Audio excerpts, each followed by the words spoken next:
Yang saya hormati Bapak Ketua Basnas, juga Bapak OPC, juga dari Tegal Bimo dan dari Indonesia. Jadi terima kasih banyak atas kunjungannya hari ini. Sudah diketahui semua nama saya Mercy. Untuk latar belakang saya memang bukan lahir dari orang yang, saya hanya anak orang yang tidak punya ibu. Saya juga ada di belakang, juga tidak mau, mungkin nggak tahu, mungkin nggak enak untuk diajak ke depan, juga jalannya. Saya sekolah di sini dari SD sampai SMP. Saya sekolah di SMA. Saya lulus SMA itu sendiri, saya kerja sambil SD Bali. Terus setelah itu saya juga kuliah pun bertahap, tidak langsung selesai dalam kurun waktu normal karena saya harus bekerja. Saya juga latar belakang di lembaga saya aktivis di agama Hindu. Saya adalah ketua WHDI waktu berada di Papua, Kabupaten Paniai. Saya juga Forum Komunikasi Pemuda Hindu Banyuwangi yang bergerak di Kecamatan Pesandaran. Dan saya sekarang adalah sebenarnya pembina dari Yayasan Pasrama Sasana Dharma, juga yayasan dari Gurukula di Bangli.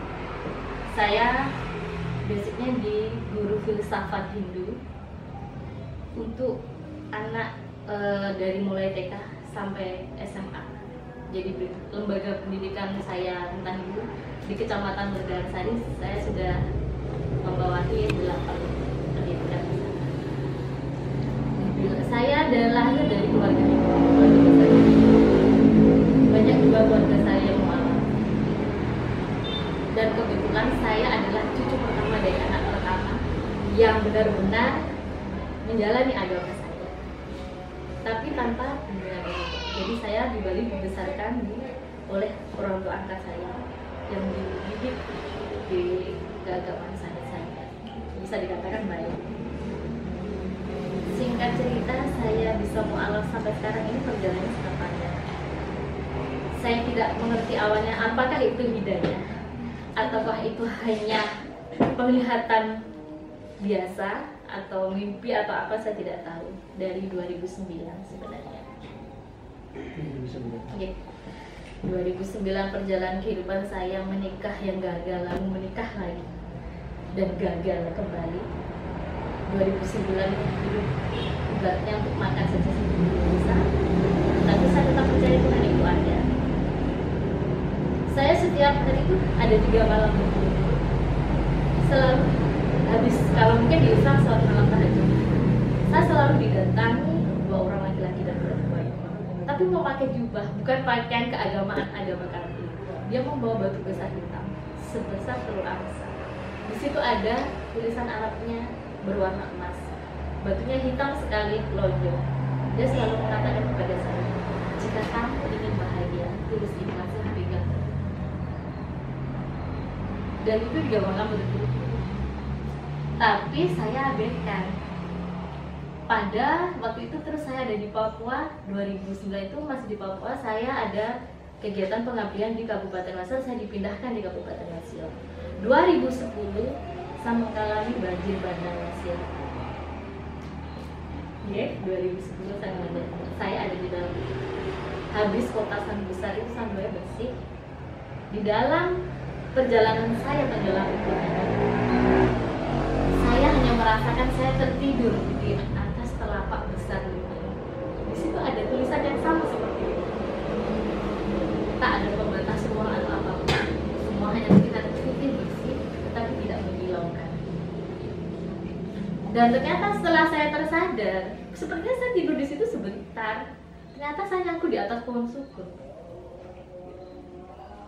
Setelah saya tersadar, ini luka sudah luar biasa, punggung patah 3, kepala saya sudah pecah, tapi saya masih bernafas.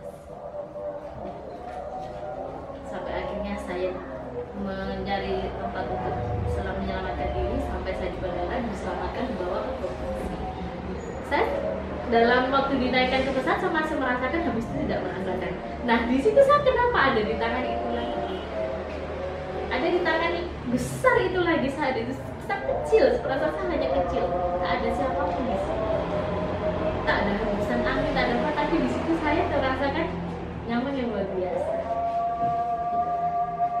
Ternyata dalam tidur saya di tangan besar itu ternyata saya koma 12 hari. Saya koma 12 hari. Dan pada suami saya kedua saya menyampaikan itu semua, tetapi beliau mengatakan itu hanya halusinasi selama kamu. Saya waktu kena bencana begitu sadar, saya mendapat banyak sekali bantuan. Tetapi saya ini Hindu, kenapa bantuan yang datang kepada saya berupa sajadah dan Al-Quran?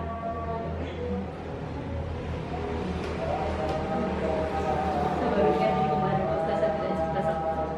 Kenapa saya mendapatkan sajadah dengan Al-Quran? Sementara di sebelah saya semua teman-teman saya di kedinasan pendidikan gitu. Tahu kalau saya ini Hindu. Itu tetap saya pegang sampai saya kembali lagi ke Jawa, balik lagi ke Papua. Kita tetap menjalankan kehidupan saya sangat luar biasa. Sampai saya ditinggalkan oleh suami saya di saat anak saya kecil masih berusia 1 tahun hingga sekarang. Tepat di 1 bulan, 2 bulan sebelum Ramadan, ada mimpi lagi. 2 orang itu datang lagi kepada saya.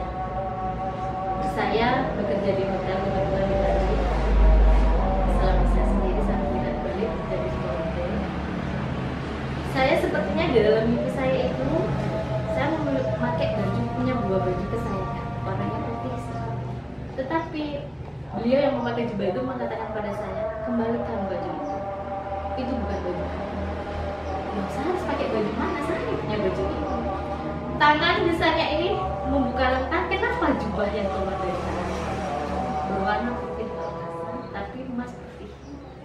Ini baju siapa? Saya tidak pernah pakai baju ini. Pakailah baju ini baju asli kamu, tapi saya tidak pernah pakai. Pakailah baju ini. Baiklah, saya terima. Itu saya terbangun tepat pada pukul 1:30. Nah, ada hidayah lagi yang tidak saya rasakan. Saya di Bali, tentu pakaian saya seperti itu karena saya bekerja di pariwisata di sana. Kenapa begitu? Setelah itu saya itu pakai baju pendek risih. Kenapa saya tidak nyaman? Dari mana munculnya rasa nyaman itu saya pun tidak menyadarinya. Saya cari lagi di lemari saya baju panjang saya. Saya pakai baju panjang saya. Kenapa saya sangat aman dan nyaman? Tapi saya tidak menyadari orang yang melihat saya ini yang menyadari itu. Bahkan sini sudah panjang lengan saya kelihatan, saya tidak mau. Itulah. Jadi setelah itu setelah kesadaran di dalam perjalanan saya menjalani hidayah yang tidak saya rasakan itu, datang seorang laki-laki. Saya bilang sama mbak saya, kok saya orang muslim ya? Kenapa saya kalau lihat orang muslim, dengar orang lomba baca Quran, kenapa hati saya ikut menyanyi? Kenapa saya kok senang gitu? Ada apa? Ah, kamu muslim, jangan begitu mbak Nis.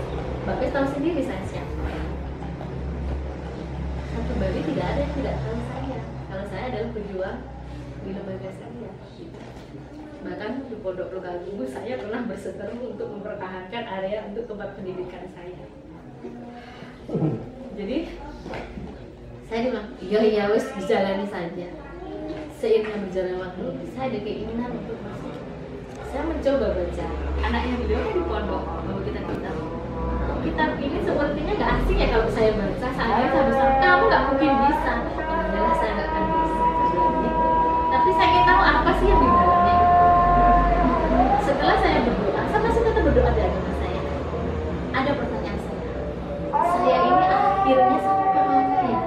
Kok saya nggak nemu mentoknya kedamaian di hati saya itu kemana? Sampai akhirnya saya ketemu Mas Wawan. Beliau menyanggupi keinginan saya kalau dia mau membimbing saya, mau membantu saya mendampingi seperti apapun nanti ya. Dalam masuk ini saya harus berpikir panjang. 1 bulan saya berpikir panjang. Air mata mengalir. Dosakah saya jika saya ingin mencari kebenaran saya? Dosakah saya ingin melangkah ke langkah ini? Dan saya memikirkan keluarga lingkungan saya. Tapi ada satu jawaban yang tidak ikhlaslah. Itu juga pada tanggal